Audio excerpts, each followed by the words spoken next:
Shalom Bapak Ibu yang dikasih Tuhan.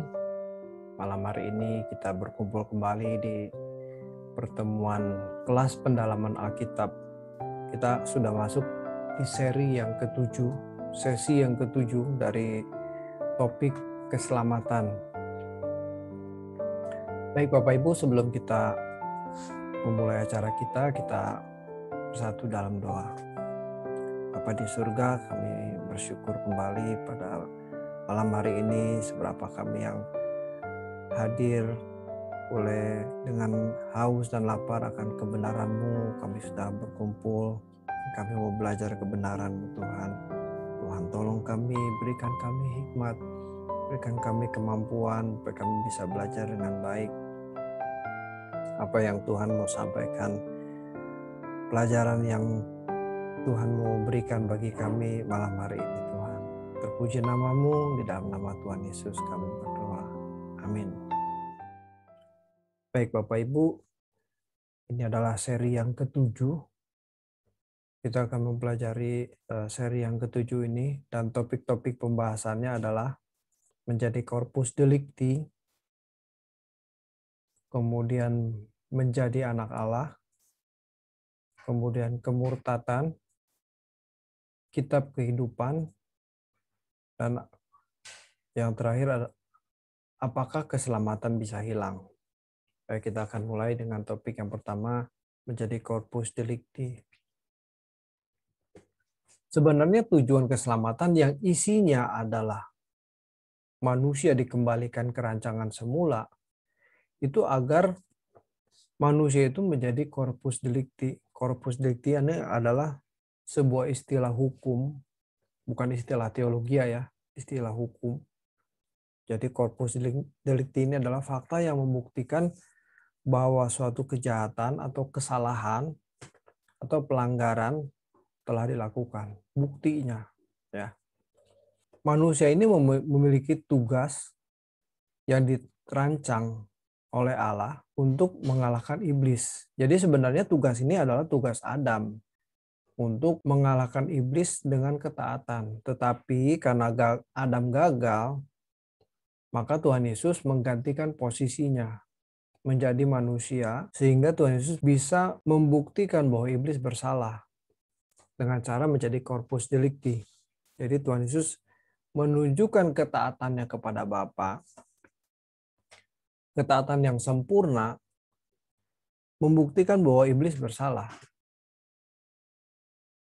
Nah, Allah adalah Allah yang tertib, Allah yang memiliki tatanan, dan Allah sendiri juga konsekuen terhadap dirinya sendiri dengan apa yang telah ditetapkannya.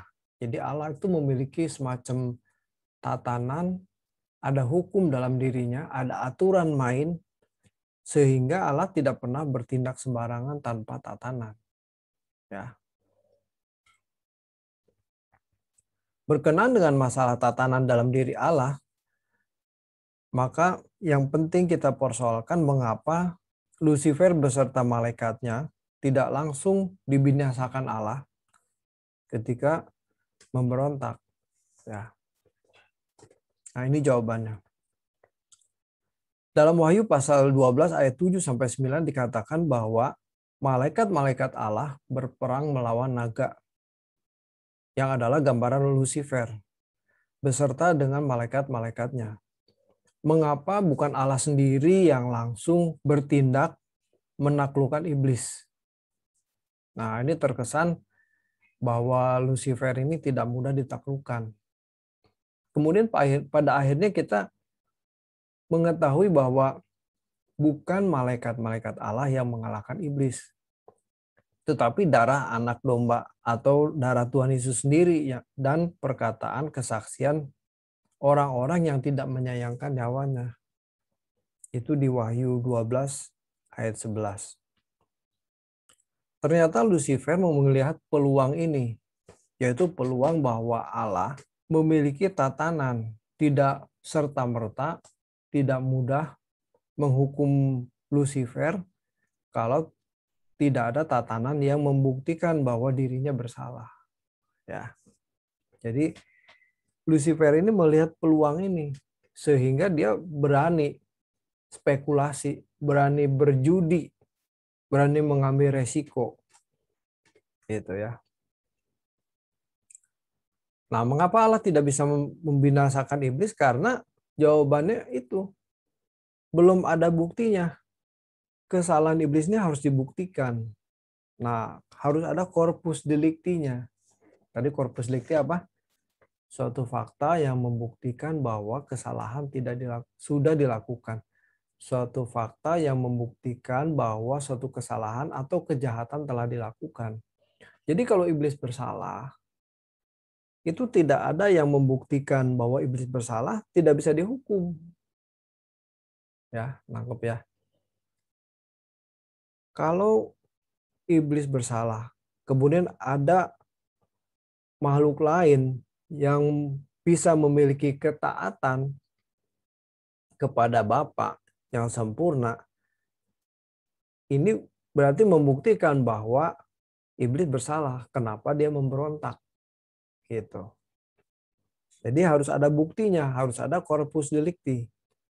Corpus delicti yang pertama tadi di Wahyu 12 ayat 11 itu ya, ada dua yang bisa membuktikan bahwa iblis bersalah. Satu, darah anak domba, yaitu darah Tuhan Yesus sendiri. Yang kedua, kesaksian orang-orang yang tidak menyayangkan nyawanya.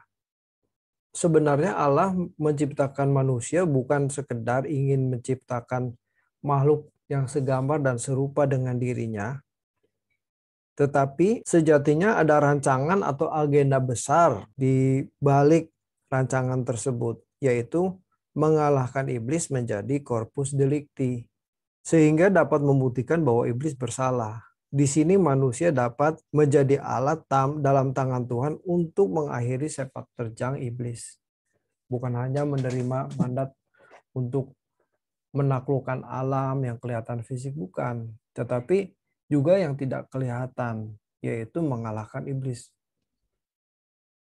Tetapi sayang sekali, Adam gagal untuk memenuhi rencana Bapa. Nah, sekarang harus dipahami bahwa bukan karena Tuhan Yesus adalah anak Allah yang memberikan kemenangan dan memberikan kemampuan ekstra, tetapi karena ketaatannya, karena kesalehannya. Dalam Ibrani pasal 5 ayat yang ke-7 dikatakan bahwa dalam hidupnya sebagai manusia, ia telah mempersembahkan doa dan permohonan dan ratap tangis dan keluhan kepada Dia yang sanggup menyelamatkannya dari maut. Dan karena kesalehannya, ia telah didengarkan. Tuhan Yesus memohon kepada Bapa agar ia dapat dihindarkan dari maut atau bisa dibangkitkan. Alkitab mencatat karena kesalehannya, doanya didengar. Jadi dikabulkannya doa Tuhan Yesus itu bukan karena dia anak Allah.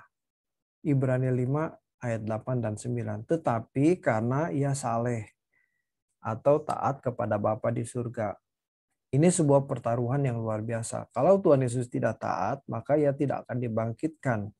Kalau ia tidak dibangkitkan, berarti ia menjadi milik kerajaan kegelapan, menjadi milik iblis.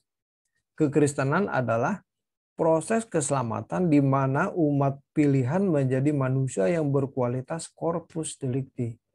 Artinya berkualitas seperti Tuhan Yesus yang memiliki penghormatan secara pantas kepada Bapa. Jadi Tuhan Yesus itu adalah contoh kepada kita semua, teladan bagi kita semua. Ini loh, sudah kubuktikan, sudah bisa menjadi corpus delicti, maka sebagaimana aku menang, kamu pun harus menang. Tuhan Yesus berkata demikian ya. Jadi kita harus berjuang terus bagaimana kita ini bisa menjadi corpus delicti. Jadi kalau seseorang belum berkualitas sebagai corpus delicti, maka belum mencapai maksud keselamatan itu diadakan. Belum tercapai. Sekarang kita masuk di topik berikutnya, yaitu menjadi anak Allah. Banyak orang Kristen tidak mempersoalkan bagaimana menjadi anak Allah yang sah seperti yang diinginkan Bapa. Mereka tidak merasa perlu mempersoalkannya, sebab mereka merasa sudah menjadi anak-anak Allah secara otomatis begitu memeluk agama Kristen. Alkitab dengan tegas mengatakan bahwa hanya orang-orang yang dipimpin oleh Roh Allah adalah anak-anak Allah. Nah, ayat ini secara tidak langsung menunjukkan persyaratan untuk menjadi anak Allah. Ya, kalimatnya jelas ya. Hanya orang-orang yang dipimpin oleh Roh Allah itu baru bisa disebut anak Allah. Dipimpin Roh Allah artinya segala sesuatu yang dilakukan sesuai dengan pikiran dan perasaan Bapa. Jadi hendaknya kita tidak dengan mudah mengatakan bahwa setiap orang yang mengaku dengan mulutnya percaya dan menerima Tuhan Yesus itu adalah anak Allah. Jadi belum tentu. Dia dipimpin oleh Roh Allah atau tidak. Kalau hanya mengaku mudah. Apalagi di zaman sekarang. Mengaku Kristen, wah, tidak ada dampaknya. Berbeda dengan mengaku Kristen di zaman abad pertama ketika murid-murid Tuhan Yesus berani mengaku percaya kepada Yesus. Wah, resikonya nyawa, kehilangan nyawa, kehilangan kesenangan. Kalau kita kan sekarang ngaku Kristen gampang saja. Tidak ada dampaknya. Nah, di dalam Kejadian pasal 6, ternyata anak-anak Allah tidak melakukan kehendaknya. Mereka melakukan kawin campur dengan anak-anak manusia, yaitu keturunan Kain. Ya. Jadi kalau kita baca lengkapnya, itu kita bisa mengerti. Kain itu mewakili anak-anak manusia, sedangkan keturunan anak-anak Allah itu dari keturunan Set. Set ini kan pengganti Habel yang dibunuh oleh Kain. Nah, keturunan Set yang diharapkan bisa hidup sesuai dengan kehendak Allah, ternyata mengecewakan hati Tuhan juga. Dia kawin campur dengan anak-anak Kain, sehingga tidak mampu mengikuti kehendak Roh. Nah, mereka hidup dalam kedagingan, tidak sesuai dengan keinginan Tuhan. Nah, sejak itu manusia tidak bisa disebut anak-anak Allah, sebab yang disebut anak-anak Allah adalah mereka yang dipimpin oleh Roh Allah. Mereka hidup suka-suka sendiri, mereka kawin dengan orang-orang yang mereka ingini, ya sudah, tidak seperti yang Tuhan inginkan. Nah, sekarang di zaman anugerah, orang-orang yang menerima keselamatan dalam Yesus Kristus itu dirancang untuk menjadi anak-anak Allah. Itulah sebabnya di dalam Yohanes pasal 1 ayat 12 dan 13 dikatakan, tetapi semua orang yang menerimanya diberinya kuasa supaya menjadi anak-anak Allah, yaitu mereka yang percaya dalam namanya. Nah, Alkitab menulis kata kuasa ini ditulis dalam teks aslinya adalah exousia. Ya, exousia. Itu lebih tepat diartikan dengan hak istimewa atau privilege. Memang dalam teks bahasa Indonesia dikatakan kuasa. Nah, sebetulnya dalam bahasa Yunani itu ada dua kata yang diterjemahkan menjadi kuasa dalam teks bahasa Indonesia, yaitu yang satunya dunamis. Nah, dunamis ini itu ada di contohnya di Kisah 1 ayat 8. Ini kuasa itu, kalau dunamis itu artinya sesuatu yang menggerakkan atau mendorong.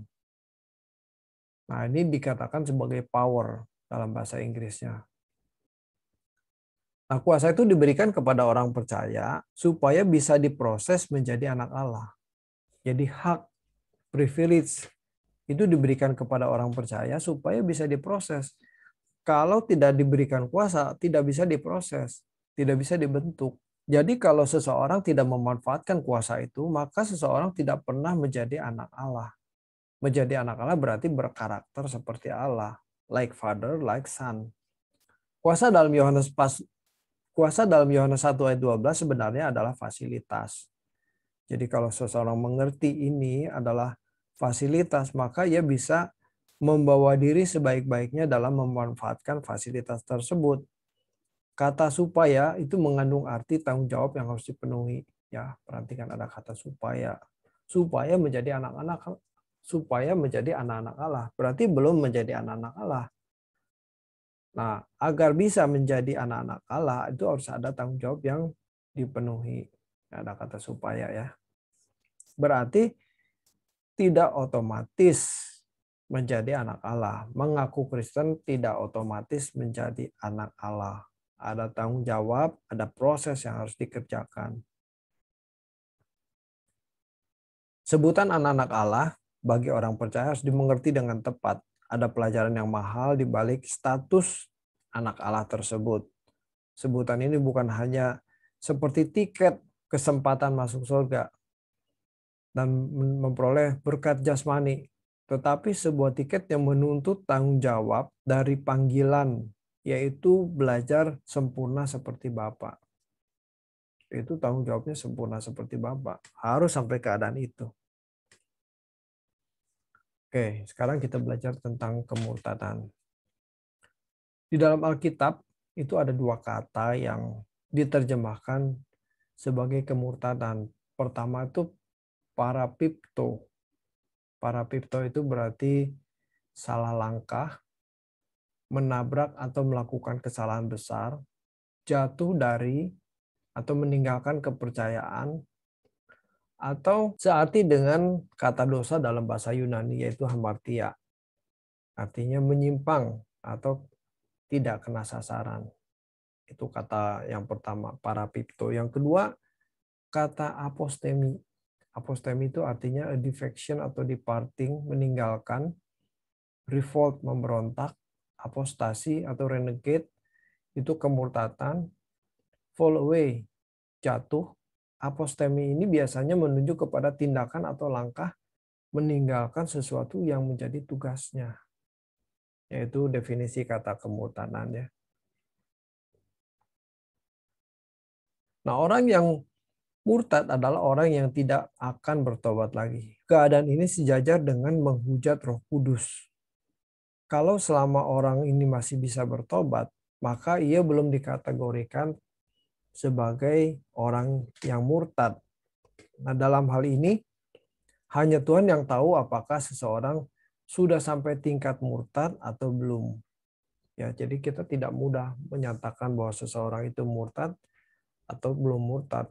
Karena pada level tertentu, sehingga orang itu tidak bisa berbalik, nah dia baru bisa dikatakan murtad. Jadi kalau seorang selama dia masih menyadari kesalahannya dan dia masih ada kesempatan untuk bertobat, itu belum dikatakan murtad.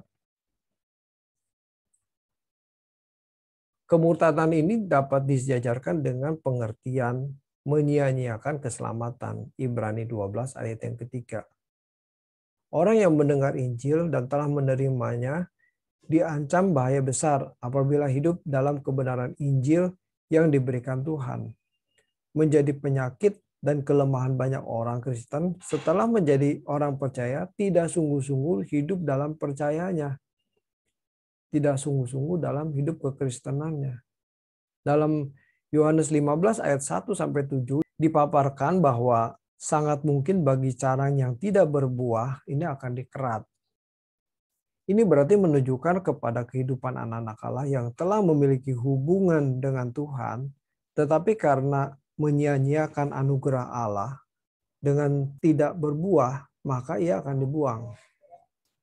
Dalam kaitannya dengan hal ini, Paulus mengingatkan jemaat di Roma untuk memperhatikan bukan saja kemurahan Allah, tetapi juga kekerasannya. Jadi kita tidak bisa sepihak, Allah penuh kasih, Allah penuh kuasa, panjang sabar. Di Roma pasal 11 ayat 19 dan 22.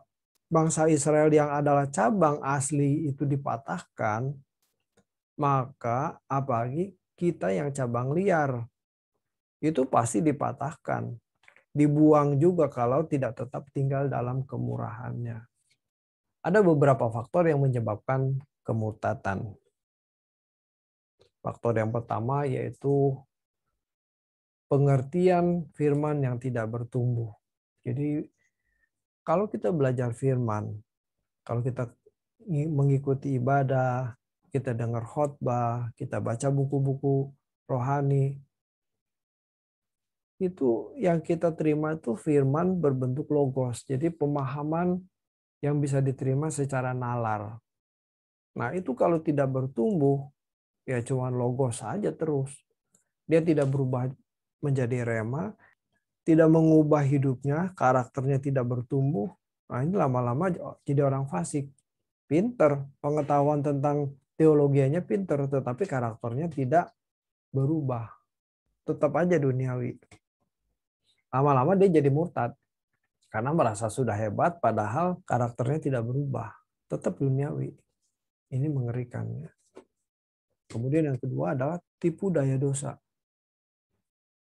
Kenapa dikatakan tipu daya? Rupanya dosa itu memiliki jerat, memiliki tipu daya. Namanya tertipu itu tidak terang-terangan. Jadi berupa jebakan atau membohongi. Jadi banyak orang tidak menyadari bahwa dia sudah terjerat oleh dosa. Salah satu tipu daya dosa adalah menunda pertobatan atau pembaharuan. Orang kalau menunda bertobat, nanti saja kalau sudah tua lah saya bertobat. Gitu.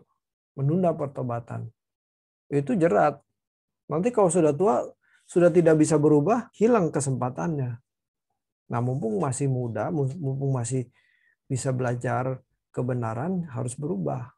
Karena makin tua, makin sulit dirubah. Nah, itu salah satunya ya. Makin tua tuh makin keras hati. Tidak dapat berubah. Tidak mau dinasihati lagi. Nah, orang banyak menolak bertobat setiap kali diperingatkan. Ini adalah orang-orang yang mengeraskan hati tatkala dinasihati Tuhan. Nah, tipu daya dosa ini membuat manusia tidak fokus hidup. Fokusnya bukan kepada Tuhan, tetapi kepada dunia. Mencari kebahagiaan, mencari kesenangan. Jadi duniawi. Nah, iblis berusaha untuk membelokkan perhatian kita dari Tuhan menjadi objek yang lain. Ya, objeknya materi, dunia ini. Senang kalau punya mobil bagus, senang kalau punya rumah bagus, bisa jalan-jalan ke luar negeri. Nah, udah, duniawi jadinya. Nah, itu tentang kemurtadannya. Sekarang kita tentang kitab kehidupan. Kitab kehidupan hendak menunjuk pada satu kenyataan bahwa setiap orang sangat berharga di hadapan Tuhan. Sehingga Tuhan mencatat semua nama-nama yang pernah lahir di bumi. Tuhan tidak menghendaki seorang pun binasa. Maka sesungguhnya setiap orang namanya sudah tertulis dalam kitab kehidupan. Nah, mengacu kepada hakikat Allah, maka Petrus menyatakan di dalam suratnya di 2 Petrus pasal 3 ayat 9. Tuhan tidak menghendaki seorang pun binasa. Nah, dalam hal ini Tuhan sudah menetapkan manusia-manusia yang pernah ada dan Allah menginginkan agar semuanya itu hidup sesuai dengan rancangannya. Tuhan tidak merancang seorang pun dibinasakan. Pada mulanya semua orang dirancang untuk diciptakan sempurna mendiami bumi. Nah, bumi ini adalah firdaus bagi manusia. Tentu saja tidak pernah ada nama-nama yang dirancang untuk dibinasakan atau sengaja tidak ditulis dalam kitab kehidupan. Tidak pernah ada manusia yang ditarget untuk dikutuk. Tetapi semua ditarget Allah untuk menjadi sempurna seperti putra tunggalnya, yaitu Tuhan Yesus. Tetapi karena dosa, maka manusia telah menjadi tidak sesuai dengan rancangan Allah semula, melenceng atau tidak seperti yang Allah inginkan. Nah, keselamatan dalam Yesus adalah hendak mengembalikan manusia kepada rancangan Allah semula tersebut. Nah, kalau ada pandangan bahwa orang-orang yang namanya tidak tertulis dalam kitab kehidupan, berarti nama-nama itu diizinkan hidup hanya untuk dibinasakan di neraka kekal. Tentu ini pandangan yang salah. Tidak seperti hakikat Allah. Karena Allah tidak menghendaki seorang pun binasa. Ini tentu pandangan yang salah. Pandangan ini bertalian dengan teologi yang meyakini bahwa Tuhan Yesus mati di kayu salib hanya untuk sebagian manusia. Betapa naifnya pandangan ini. Sejatinya yang benar adalah ketika Tuhan mencatat nama-nama manusia yang ada, hidup, atau hadir dalam kehidupan, Tuhan tidak merancang manusia untuk jatuh dalam dosa. Dalam kasih dan ketulusannya yang sempurna, Tuhan mencatat semua manusia yang pernah ada tanpa memikirkan bahwa mereka akan jatuh dalam dosa. Apalagi merancang manusia untuk jatuh dalam dosa dan membinasakannya.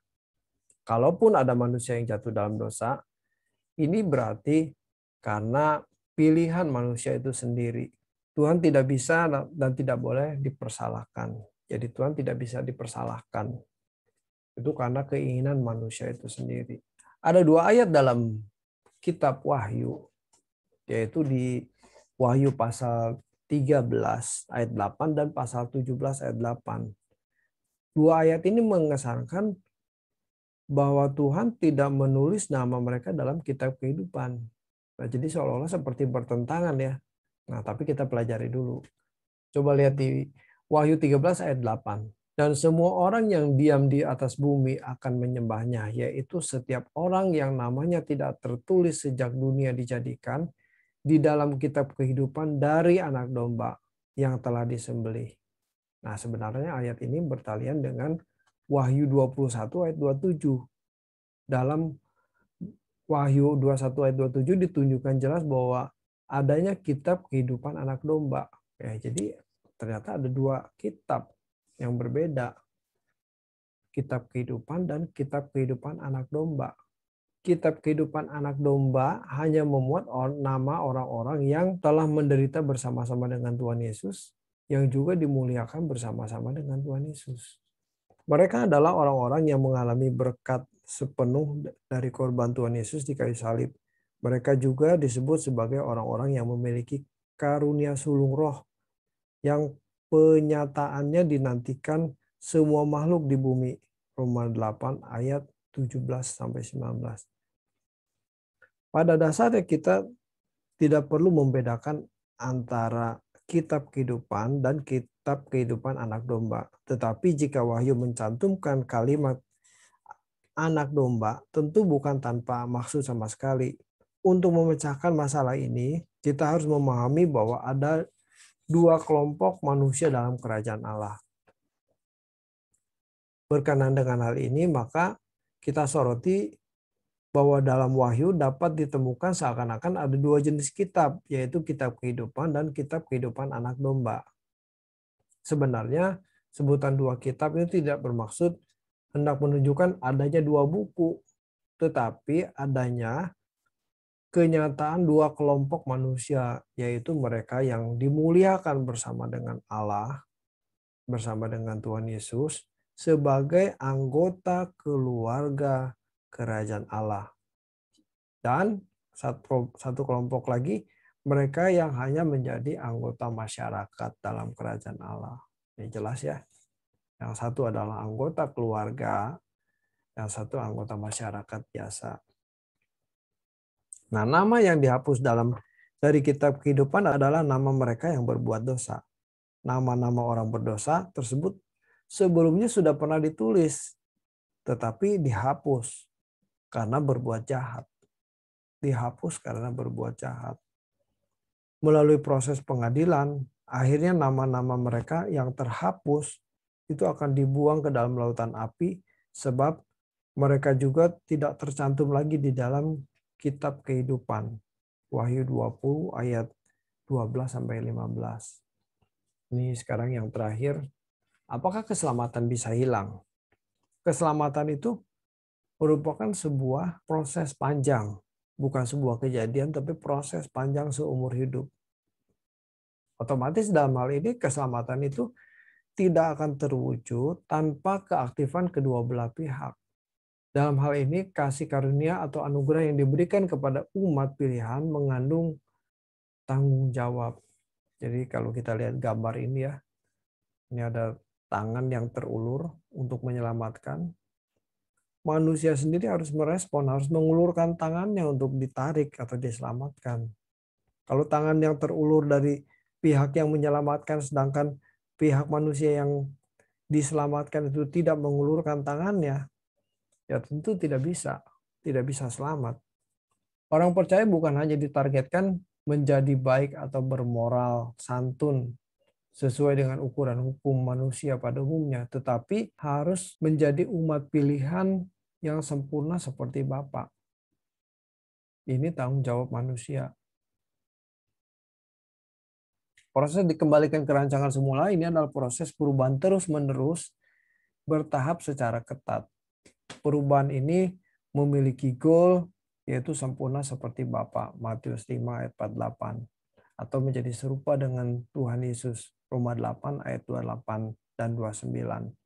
Hal ini jelas menunjukkan bahwa orang percaya bukan ditarget untuk menjadi baik atau bermoral saja, tetapi harus sempurna seperti Bapa. Untuk proses ini, Allah memberikan mandat kepada orang percaya untuk menyelenggarakan pemuridan. Seperti yang Tuhan Yesus katakan, jadikanlah semua bangsa muridku. Kekristenan bukan sekedar agama, tetapi jalan hidup. Nah, sampai level ini bisa dikatakan bahwa selamat atau pengharapan kekal itu menjadi milik yang pasti sampai pada akhirnya. Ibrani 6 ayat 11. Petrus menggunakan istilah sebagai hak penuh untuk memasuki kerajaan kekal, yaitu kerajaan Tuhan dan juru selamat kita, Yesus Kristus. 2 Petrus 1 ayat 11. Hal ini menunjukkan bahwa ada satu level di mana keadaan orang tersebut tidak lagi dapat binasa. Jadi kalau seorang sudah dinyatakan selamat, itu nggak bisa balik ke keadaan sebelumnya. Sudah sampai kepada kondisi dikembalikan ke rancangan semula. Maka dalam hal ini berlaku sekali selamat tetap selamat. Jadi kalau ada orang yang pindah agama, sebetulnya kemungkinan besar dia belum mengerti kekristenan yang sesungguhnya. Dia belum mencapai kondisi dikembalikan ke rancangan semula. Sehingga karena belum mencapai kondisi itu dia pindah agama. Kalau orang sudah dikembalikan ke rancangan semula, tidak mungkin dia pindah. Tidak mungkin dia pindah agama. Gitu. Ini kondisinya belum mencapai. Jadi kenapa bisa pindah agama? Jadi keselamatannya hilang dong. Enggak, sebenarnya dia belum selamat. Belum selamat. Dia hanya mengaku Kristen. Dia hanya ke gereja. Tetapi belum diselamatkan. Belum dikembalikan ke rancangan semula. Sehingga dia belum selamat. Nah, sebenarnya kemenangan Tuhan Yesus terhadap iblis itu tidak membuat orang percaya otomatis juga menang. Nah, ini kalimat ini harus diperhatikan baik-baik. Tidak otomatis membuat orang percaya juga menang. Nah, seringkali kita salah. Salah mengerti bahwa Tuhan Yesus sudah menang, kita pun jadi menang. Otomatis menang. Belum. Tuhan Yesus memberikan contoh, lihat aku sudah menang, nah kamu pun harus seperti aku, harus menang juga. Begitu. Kita harus berjuang. Kemenangan Tuhan Yesus memberi jalan. Nah, ya, jelas ya, memberi jalan atau memberi peluang bagi orang percaya untuk berjuang dan bisa menang terhadap iblis sama seperti dia yang telah menang. Kemenangan masing-masing individu harus diperjuangkan sendiri, tentu oleh pertolongan Roh Kudus.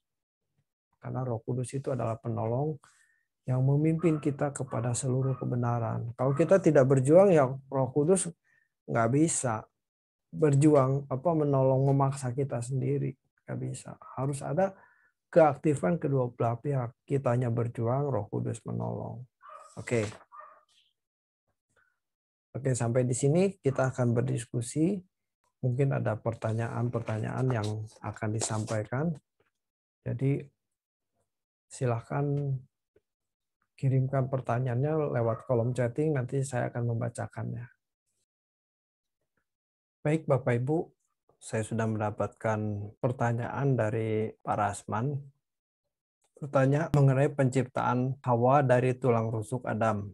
Apakah Hawa itu langsung jadi bayi atau anak-anak atau remaja atau pemuda? Atau bagaimana? Mengingat Adam belum ada pengalaman mengurus bayi. Terus penciptaan Adam bagaimana? Apakah langsung dewasa atau dari bayi? Terima kasih. Oke, terima kasih Pak Rasman untuk pertanyaannya. Saya tidak mendapatkan informasi yang jelas dari Alkitab ya, karena Alkitab tidak mengatakan apakah Adam itu diciptakan dari bayi atau langsung dewasa begitu ya. Namun kalau menurut pendapat saya, ini tentu pendapat pribadi ya, bukan berdasarkan apa yang tertulis dalam Alkitab. Kalau saya secara logika bahwa Adam itu diciptakan Allah dalam kondisi yang sudah dewasa. Kemungkinan untuk diciptakan dalam keadaan bayi itu kemungkinannya kecil karena Adam kan bukan dilahirkan, tetapi Adam dibentuk dari debu tanah. Jadi Allah sendiri yang menciptakan, yang membentuk. Nah, kalau Adam itu diciptakan dari bayi, nah siapa yang mengurus bayinya? Siapa yang membuat makanannya, menjaga, merawat? Tentu tidak ada. Nah, ini secara logika saja gitu ya. Tetapi menurut saya ini bukan hal yang utama gitu ya. Kita tahu bahwa Adam dilahirkan dalam keadaan bayi atau dewasa itu juga tidak menambah iman. Tetapi kalau tidak tahu pun tidak mengurangi iman. Jadi ya itu pendapat saya. Jadi Hawa juga diciptakan ya tentu dalam keadaan yang dewasa, bukan dari bayi. Nah itu pertanyaan Pak Rasman. Saya mau melanjutkan juga, ini ada pertanyaan berikutnya dari Ibu Remi ya. Ini mengenai keselamatan. Bagi mereka yang murtad yang sudah melayani Tuhan, masih adakah keselamatan untuk mereka? Dan bagaimana juga dengan jemaat biasa yang murtad dengan kelakuan moral mereka yang menjadi lebih baik? Oh, jadi ada dua pertanyaan ya. Ada dua pertanyaan. Kalau orang sudah melayani Tuhan, kemudian pindah agama, apakah mereka tetap selamat? Begitulah kurang lebih ya. Ini yang pertama. Saya jawab dulu yang pertama ya. Buat seseorang yang sudah melayani Tuhan, artinya mungkin di sini berpredikat sebagai pejabat dari sebuah sinode, menjadi pendeta, kemudian pindah agama, murtad, pindah agama. Apakah masih ada keselamatan? Nah, kalau menurut apa yang tadi saya paparkan, kan murtad itu adalah kalau seseorang itu tidak memiliki kesempatan untuk bertobat. Ya, jadi sebetulnya kita tidak mudah mengatakan bahwa seseorang itu murtad atau tidak, karena kita belum tahu akhirnya seperti apa. Tetapi secara garis besar begini, kalau seseorang sudah melayani, berarti dia sudah mengerti kebenaran yang sejati itu ya. Dan kalau dia pindah agama dengan kesadaran penuh bahwa dia meninggalkan imannya, meninggalkan iman kepada Tuhan Yesus, ini kemungkinan untuk selamatnya kecil. Karena dia menyangkal bahwa dia menjadi orang yang ditebus dosanya oleh darah Yesus. Dan menyangkal imannya. Nah, kita tahu Tuhan Yesus itu Raja. Tuhan Yesus adalah Hakim. Jadi kemungkinan untuk selamatnya kecil sekali. Walaupun saya tidak bisa menentukan ya, karena saya bukan Tuhan tentunya. Tetapi dari rambu-rambu yang ada, siapa yang menolak Tuhan Yesus sebagai juru selamat, itu kemungkinan selamatnya kecil sekali. Nah, kemudian yang kedua, bagaimana dengan jemaat biasa yang murtad? Tetapi setelah pindah agama, kelakuannya jadi baik.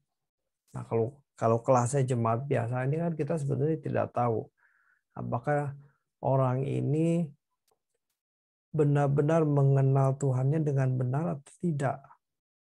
Ya, karena ini sifatnya batinnya kan. Karena pertanyaan ini kan disimplifikasi, disederhanakan. Kita tidak tahu keadaan batinnya. Karena keadaan batin ini yang menentukan. Nah, kalau orang ini memang belum mengenal Tuhan dengan benar, kemudian pindah agama, setelah pindah agama, di agama yang baru dia belajar apa yang diajarkan agamanya, dan kemudian orang ini menjadi baik, bertobat, gitu ya. Katakanlah ini mungkin dulunya berbuat jahat, kemudian pindah agama jadi orang baik. Ini dia memiliki kemungkinan untuk diterima di dunia yang akan datang. Karena dia berbuat baik. Nah, kemungkinan, ini juga kemungkinan ya, karena saya nggak bisa menentukan. orang ini masuk surga atau tidak gitu loh. Tetapi dia memiliki kesempatan, memiliki kemungkinan untuk diterima di dunia yang akan datang. Dengan perbuatan baiknya, dia akan dihakimi menurut perbuatannya. Kemudian ada satu pertanyaan lagi dari Pak James. Ini berhubungan dengan slide nomor 6. Bagaimana menguji bahwa kita anak Allah punya kuasa? Oke, slide nomor 6. Kita buka dulu ya. Oke. Tetapi semua orang yang menerimanya diberi kuasa supaya menjadi anak-anak Allah, yaitu mereka yang percaya dalam namanya. Slide nomor 6. Kata exousia itu artinya memiliki hak atau privilege.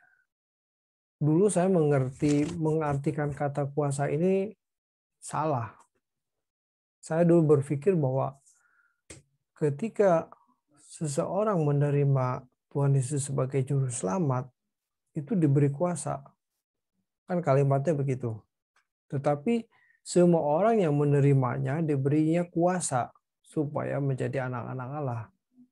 Nah, diberi kuasa itu saya dulu menerjemahkannya bahwa wah kalau saya jadi Kristen nih saya punya kuasa nih.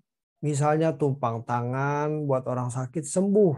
Mendoakan orang yang kesulitan ekonomi, Tuhan buka jalan. Begitu. Jadi ada kuasa, ada power untuk mengadakan mujizat begitu. Wah, kan keren. Keren sekali begitu. Nah, dulu saya mengartikan kata kuasa itu seperti itu. Jadi saya merasa memiliki kuasa. Padahal yang dimaksud dengan ayat itu di Yohanes pasal 1 ayat 12, kata kuasa itu bukan kuasa power seperti di Kisah Rasul 1 ayat 8. Bukan. Kisah Rasul 1 ayat 8 itu kuasa power. Sesuatu yang menggerakkan, tetapi di sini adalah hak, privilege ya. Jadi yang dimaksud dengan kata kuasa di sini adalah hak kita sebagai orang yang menerima kuasa. Nah, kuasa di sini adalah fasilitas untuk supaya kita bisa menjadi anak Allah. Jadi fasilitas itu ada 4, yaitu penebusan, yang kedua Injil, yang ketiga Roh Kudus, yang keempat penggarapan. Jadi kita harus menggunakan fasilitas ini untuk supaya kita bertumbuh, berubah menjadi seperti yang Allah inginkan, supaya kita layak disebut anak Allah. Oke, nyambung ya. Jadi kita menerima kuasa atau menerima fasilitas, di mana fasilitas itu harus kita gunakan, yang keempat tadi ya, penebusan, Injil, Roh Kudus, dan penggarapan Allah, itu harus kita gunakan supaya kita berubah, sampai kita layak disebut anak-anak Allah. Makanya kalimatnya begitu. Tetapi semua orang yang menerimanya diberi kuasa supaya menjadi anak-anak Allah. Ada kata supaya itu berarti kita belum jadi anak Allah. Jangan berpikir ketika jadi orang Kristen itu otomatis jadi anak Allah. Belum. Harus berjuang dulu, diproses dulu, sekolah dulu. Sampai kita layak menjadi anak-anak Allah. Itu tanggapan atau jawaban saya untuk pertanyaan dari Pak James ya. Kemudian di slide nomor 9, apakah murtad itu bergantung pada kesalahan tiap pribadi? Karena firman yang diyakininya tidak mampu menjadi solusi masalah hidupnya. Faktor penyebab kemurtadan. Pertama ada pengertian yang tidak bertumbuh. Oke. Apakah karena kesalahan pribadi? Ya, tentu saja. Pasti. Kita harus belajar firman itu semaksimal mungkin. Belajar kebenaran itu sebanyak-banyaknya. Otak kita, pikiran kita ini harus diisi dengan kebenaran. Supaya kita tidak salah dalam melangkah. Tidak salah dalam memiliki pandangan hidup, tujuan hidup. Arah hidup kita ini harus benar. Taunya dari mana? Dari firman. Nah, kalau tidak belajar firman dengan benar atau firman pengertiannya tidak bertumbuh, tidak benar, ya tersesat alias murtad. Itu sudah pasti. Jadi tidak mungkin seseorang yang tidak belajar kebenaran itu bisa hidup benar. Tidak mungkin. Karena manusia itu kan memiliki kehendak bebas. Jadi kalau dia mau belajar kebenaran bisa, tetapi kalau menolak kebenaran juga bisa. Allah tidak memaksa. Tetapi iblis pun tidak memaksa manusia untuk jadi jahat. Oke, saya kira itu jawaban saya. Semoga jawaban ini bisa menjawab pertanyaan Pak James, Ibu Remi, dan juga Pak Rasman. Oke, kita akan melanjutkan sesi yang terakhir hari Rabu depan, yaitu sesi ke-8 yang akan dibawakan oleh Pak James Rilatupa. Dan kita menyelesaikan seluruh pembahasan tentang keselamatan ini. Oke, mari kita akhiri pertemuan kita dengan doa. Bapa di surga, kami bersyukur, terima kasih untuk penyertaan Tuhan. Selama kami belajar kebenaran firman-Mu, kiranya apa yang kami pelajari ini boleh membuahkan sesuatu yang baik, boleh pikiran kami diperbaharui senantiasa, sehingga kami semakin memiliki pengertian yang benar tentang keselamatan. Mari Roh Kudus sertai kami, Engkau bimbing kami walaupun kami sudah berhenti dalam pertemuan malam hari ini, tetapi Roh Kudus tetap mengajar kami dan membimbing kami lewat peristiwa kehidupan sehari-hari. Ubahkan kami Tuhan terus. Terpujilah nama-Mu, di dalam nama Tuhan Yesus Kristus kami sudah berdoa. Amin. Selamat malam, Tuhan Yesus memberkati.